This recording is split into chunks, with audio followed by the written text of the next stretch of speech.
tener una voz firme de decirle al gobierno, oye, no debilites el amparo, porque si lo debilitas, afecta a la inversión, afecta a la certidumbre, afecta a todos los que están parados allá afuera viendo México como diciendo, oye, vale la pena invertir en México, es el mejor cliente y además el mejor socio de Estados Unidos, todos sí, pero estos instrumentos dan temor. ¿Qué dices? Sí, bueno, en primer lugar, dialogamos con las empresas extranjeras, ellos no están detenidos con que se hizo la reforma del Poder Judicial, no están detenidos en el amparo, ni en el amparo, ni en que se quitaran los órganos autónomos o no. Ellos lo que ven son oportunidades y riesgos. Y en su evaluación dice, México es el mejor país para invertir en América Latina. Y les preguntamos, oye, ¿por qué? Dice, México tiene talento, México tiene infraestructura, tiene comunicaciones, México tiene una cultura empresarial y está cerca del mercado más grande del mundo. Y por eso vienen como país. Todos estos riesgos que pueden sobre la mesa, el amparo, la reforma, los órganos, no te preocupa ni a ti ni a tus colegas en el Consejo Coordinador Empresarial. Ese es el México de hoy. México cambió y de acuerdo con esa nueva realidad es que cada empresa tiene que evaluar oportunidades y riesgos y consideramos que hay muchas más oportunidades.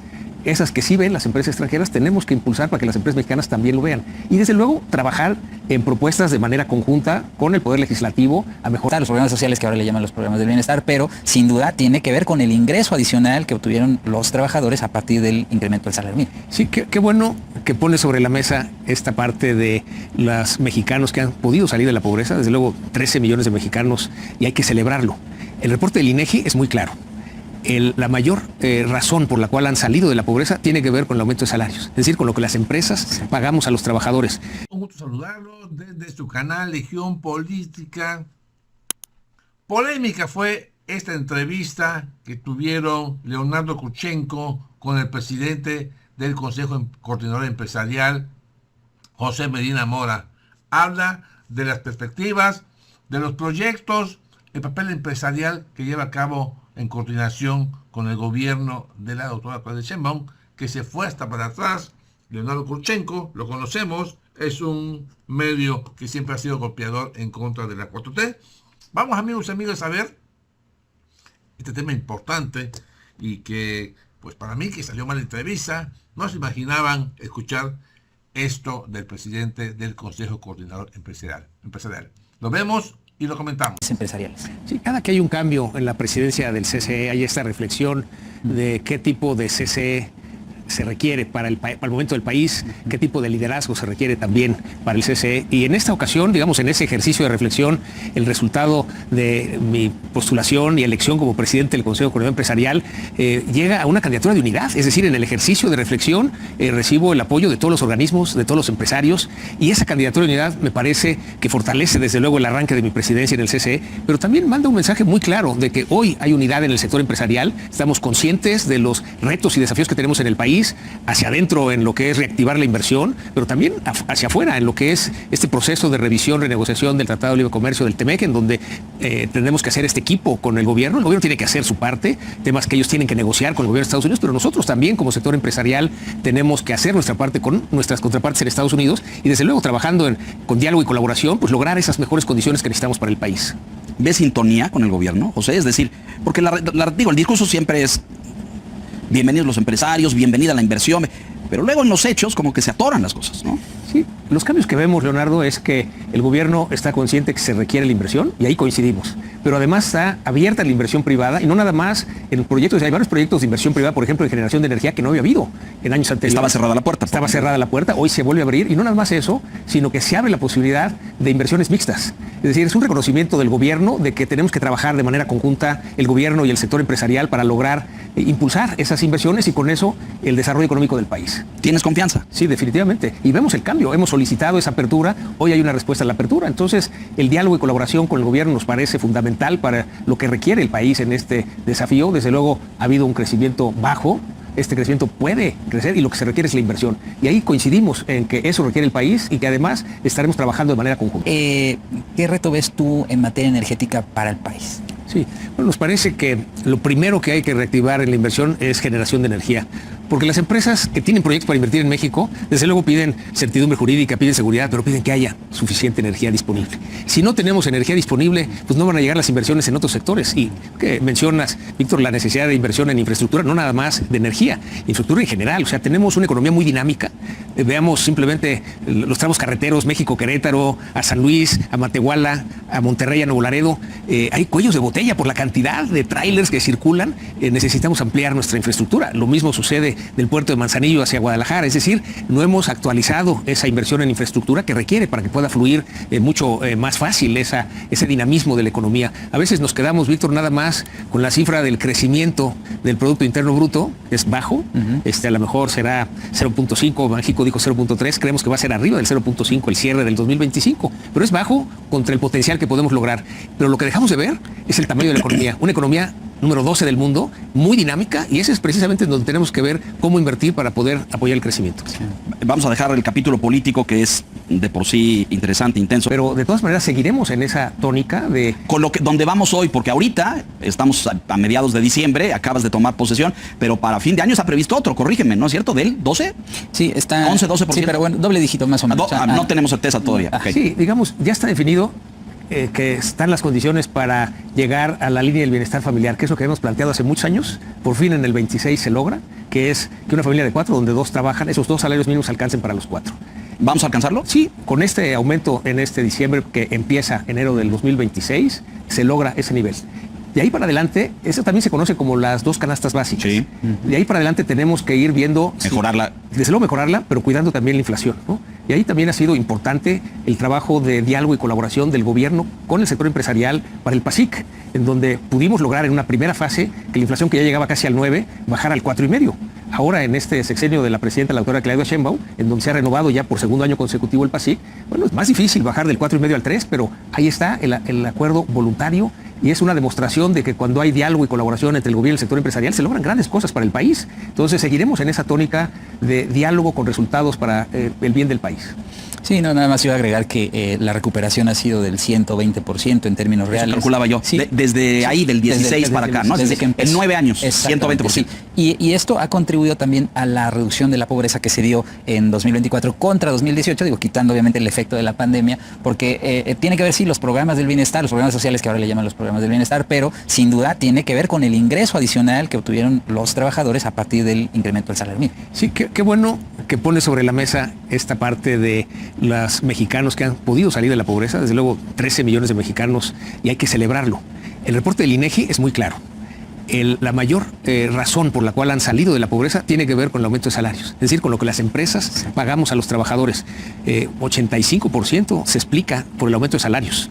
Por eso es importante sí mantener el tratado y enfocarnos en cómo mejorar esas condiciones. Se ha hablado, por ejemplo, Víctor, en los Estados Unidos de que las empresas han traído a México sus plantas y entonces se han llevado empleos que eran de los estadounidenses a México. Es el discurso de Donald Trump. Sin embargo, pues también hay empresas mexicanas que han invertido plantas en los Estados Unidos dándole empleo a los estadounidenses. Pues díganselo a la Casa Blanca porque no lo tiene en su mapa, ¿eh? Bueno, es parte de la información que hemos intercambiado, de tal manera que son herramientas de negociación para el equipo del gobierno, de la Secretaría de Economía, claro, del secretario Ebrard. Entonces, y hay mucha más inversión mexicana en Estados Unidos de lo que aparentemente se ve. Y de lo que se sabe, además, claro. Entonces ha sido un ejercicio pues, de preguntarle a las empresas, de tal manera que esto permite pues una mejor condición para la negociación. Con un dato adicional, ya sabemos que México es el socio número 1 de los Estados Unidos, es decir, el socio que más le vende a los Estados Unidos. Superamos a China, superamos a Canadá, pero hoy tenemos la noticia de que además somos el socio que más le compramos.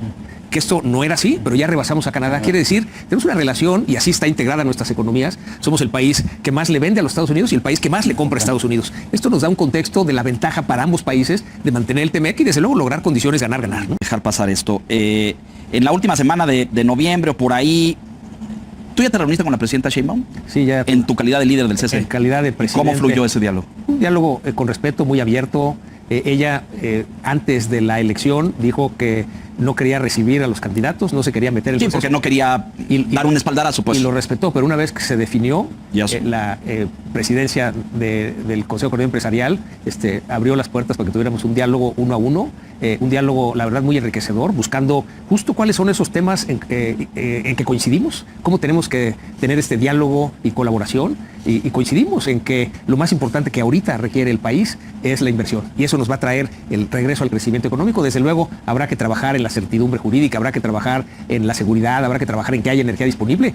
Hay también esa coincidencia de la apertura la inversión privada en la generación de energía, a la apertura con estas inversiones mixtas. Entonces hay mucho, ella lo verbalizó así, tenemos más puntos de coincidencia que de diferencias. Y las diferencias, bueno, son lógicas, pero esas, digamos, lo que tenemos que concentrarnos es en las coincidencias y cómo construimos, cómo aportamos a enriquecer las propuestas que tiene el gobierno. Empezaba yo diciendo que la última semana de noviembre, por ahí esos días, ella recibe en Palacio al ingeniero Slim, a uno de sus hijos, Marco Antonio, y a tu antecesor, Francisco Cervantes.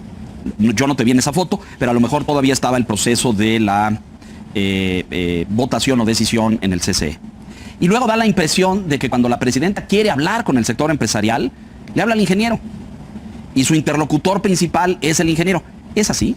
No, de hecho, la presidenta tiene interlocución directa, desde luego, con el ingeniero Slim, pero también tiene interlocución directa con el Consejo Mexicano de Negocios, las 60 empresas mexicanas más grandes del país.